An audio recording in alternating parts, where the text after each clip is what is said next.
director of the European Center for International Political Economy and a leading author on trade diplomacy. He joins me now from Stockholm. Thank you so much for joining us on the program. I want to start off by asking you, what's in it for the U.S. if Iweala doesn't become the leader of the World Trade Organization?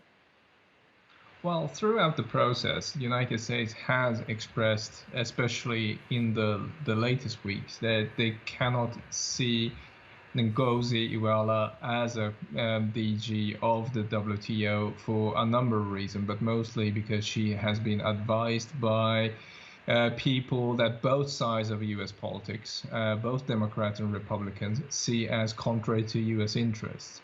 And therefore, in addition, with the transactional deals that Ngozi have done in order to gain support for this position, she has done slightly controversial deals to have a French Deputy Director General and a Chinese Deputy Director General. It looks like a troika of a leadership at the WTO that the United States simply cannot tolerate. So this is probably the background to the veto that was expressed.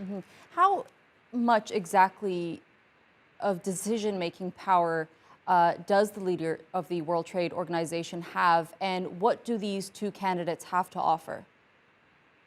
Well, WTO is a very different kind of international organization. It's not like the WHO or UNESCO that has a budget and programs that it needs to execute on the ground. It is actually just a guardian of an enforceable contract that has been signed by 162 countries.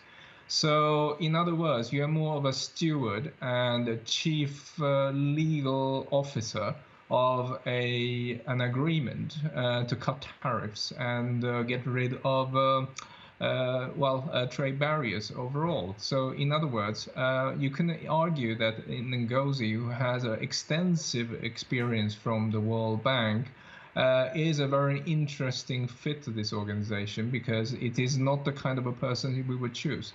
On the other hand, her main opponent, the Korean Trade Minister Myung-hee, has an extensive experience of negotiations and with Korea's negotiation, for example, with China, EU, and the United States. And so she's more of a typical, let's say, a WTO candidate we would have in a normal circumstance. And both are women, by the way. Right. As we mentioned, on November 9th, a meeting is set to take place to resolve this issue. What do you think is going to come out of that meeting?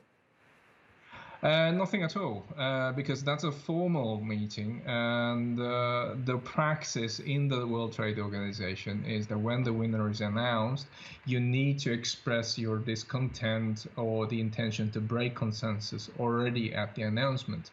This is the trade negotiators' equivalent to speak now or forever be silent. Well, the United States have spoken.